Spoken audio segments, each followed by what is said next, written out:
welcome back to the YouTube channel Malawian Cameras. Ubale wanu currently meeting Donald Trump at the White House. The two started utafika mu with a situation handshake itafika mu and nyengo yakuti smiles. inuyo kuti ubale upitirire mukwenda mumenye nkhondo limodzi ndiye kulimbana ndi munthu amene sanakambe tremendous election and inuyo mumenya nkhondo fashion, so you have something in kama ubale common. wanu depends on I was very proud and honored situation to imene yengo endorse imene yoyo ndi imene sopano dziko la the Japan Prime Minister lilimo because pamodzi of the ndi fact that United States I of thought America. she was Anyway, really good. so That she did a fantastic job.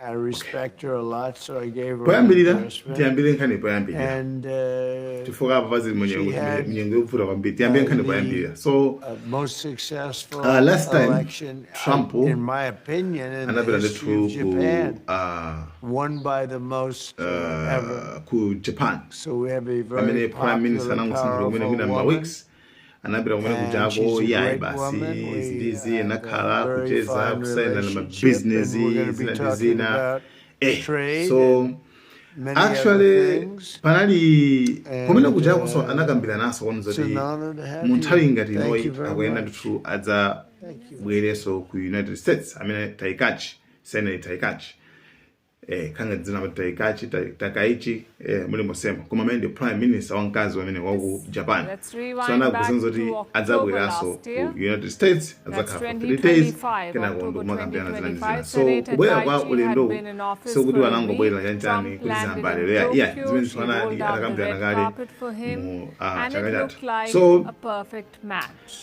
komano Takaichi wanted to prove mkatikati that mene she amadikirira was strong nasi on trick idalipobe security, and komano Trump mkatikati imodzi napeza zoti loves America leaders ndi who can Israel do business yaphulitsa with. dziko la Iran. So there were promises, Pamene big America ndi Israel investments, itaphulitsa dziko la military Iran, cooperation, then everything kenako looked smooth. Iran current inazotsika visit pa by Takaichi Strait was of planned Hormuz. back Pa then, Strait of Hormuz ndi in pamene pamadutsa October. mafuta 90% But since ya then, a dziko lot ja has la happened. Japan. The So US and kutsekedwa Israel kwa have Strait of attacked Hormuz Iran, zipangisa kuti and Japan Iran nayo has hit ndithu back. They're ikhale at kuti war. ili It's a mavuto. So ma conflict crisis that anayamba Japan kale is pakali closely pano watching mpakana because anauza more than anawo 90% ana of school Japan's unzoti oil muziphunzira comes from 4 West days Asia. a week.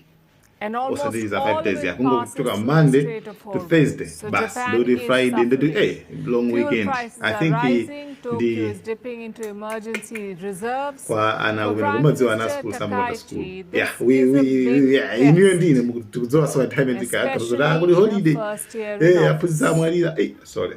I mean And Donald Trump has but it's made bad it news. worse. Come on, it's like Earlier sometimes this week, he up called some on some allies to help secure the Strait of Hormuz, and he specifically I mean it's mentioned for the countries children. like Ana Japan. basi bila bakaria. Anyway, US komano allies tilabe rejected maganizana this analoipa request. wambe.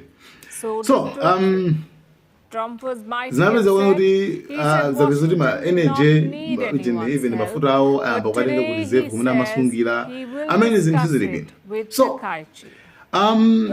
pamene ndithu Trump anazabwera ndi decision yofuna kupanga involve maiko ena kuti alowerere nkhondoyi akadutse pa Strait of Hormuz. Then kupeza kuti anakatchulanso maiko amene anatchulawo kukapezeka mu dziko la Japan. Koma Japan inakana. Japan kuli situation yake kunyumba ili mota. Japan kwawo amaletsa nkhondo za kunja. Maudani opatsira nkhondo za kunjawo ku Japan amaletsa.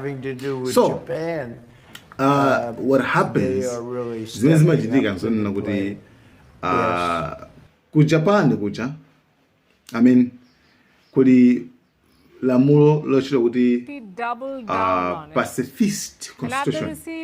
I mean malamulo awo pacifist constitution article number 9 imaletsa kukapanga nkhondo kunja kutenga zida zipeza kumapita kunja kukapangana nkhondo kuloya ngati foreign nkhondo yanu ake kulowelera zimene zinthu dziko lawo amaletsa and nkhondo iyi akuletsanso chifukwa yani foti muyika dziko lanu pa chiopsezo koma sono Japan ipanga bwanji chifukwa Americayo ndi amene ali the biggest ally nzawo wamkulu kwambiri komanso Japan ikudalira America. Pamene Japan yakhala pakati pa North Korea komanso China. A And pacifist remember, constitution pathayi bars imene Japan Taiwan from fighting imafuna wars abroad. kupangidwa attack And more than the ndi constitution, the China public ndithu opinion is a Japan against. anazati ifeso People do ndithu not tilowera nawo want nkhondo imene. Japanese So ships koma in zonsezi West makano onse Asian akupanga apawa iwo waters ndithu in a akudalira West Asian United war. States of America. And So Prime ubale Minister umene Takaichi akuyenera knows kusamala this. kwambiri She has otherwise already ndikuti utha that kusokoneza getting zinthu involved in the Iran zaiwowa. war could So make why Japan apita a ku target. dziko la America kokoma ndi Donald Trump kumene As I ndithu mentioned apita tsopano earlier, kufuna ndithu we kukauzirira tend to ndithu clearly mabala convey what we afuna can akakane and koma cannot do ndikukana in accordance kwa with Japanese kodi munthu law. akamumvetsese The kuti U.S. should already be well it's aware not in of my hands. Japan's This legal is in my framework mind. My from hands are past tied. experience. kuti manja anga ndomangidwa like maybe ndinongapange nayo ndipanga banje. Now you may So wonder, ali kumene kuku kufuna you ndithu can't mina say yes, akambeni zina ndi and zina Trump mpaka won't natula take nkhani a tanafunsa kuti no, akudako why nkhani she ijayo even kufuna going ndi to the White Japan House? kukukana Why ayi is she makuti there? muupanga banje kodi nzona kuti She's there because nkhondo walking ipitiliza away would be worse. iwo anangoti Japan tiona depends tikambirana on the business US mthu for kuno. security. So that's They it. live with So tiona dangerous mmene neighbors zingathere like China komabe and North Korea. Without Japan ali Washington, mu situation ena kuti Japan feels exposed. yovuta kwambiri Takaichi kwawo is walking akuletsedwa the tightrope. and She has to find a way I mean, to show support yeah, without actually akuyenera joining the war. kusungulani ubale wa America ndi Japan. So yeah, that's it. Mu nkhani zina ndizoona Taiwan, kuti Japan could step in. ku Iraq That had triggered Beijing. Now, I a mean new abakaclaim US Intel report and is kuti out. iwo It ndithu says agwetsa ndege Takaichi's statement F-35 marks a ya America. significant Yes, shift aigwetsa. for Tokyo. And the Americans baja reporting shift yawo that imanena kuti Japan ayi could yankupangidwa cause intervene bayifaya in makuti this makuti zambiri mbiri conflict. zokhanga zochinja zobisa But bisa Tokyo njoizi has rejected koma this ndithu report. yayi ya kumene kuku avomera gulu la Iran ku Iraq lavomera kuti akuluakulu ife ndithu nda amene tagwetsa ndege imene za Americazo. So mama uno Israeli ndithu ya mama uno Israeli ndithu yakapulitsa ku Iraniso. Yes, yapulitsa ku Iran mama uno and zikuveka zoti aphaso munthu wina amene ali I'm not sure koma the spokesperson wa IRGC amatero ndi not sure fa usinasimikizike kwenako komabe ayiwa kuti apanga zimene zizi apa. So Abbas Arakachi amene ali foreign minister recently anayankhula kwanzoti amene anafosta pa interview kwanzoti akulu inunso muli pa list yoti inuyo mukuyenera kuphedwa chifukwa Israel ili ndi list ya anthu yoti yenaniko akuyenera kuti aphedwe.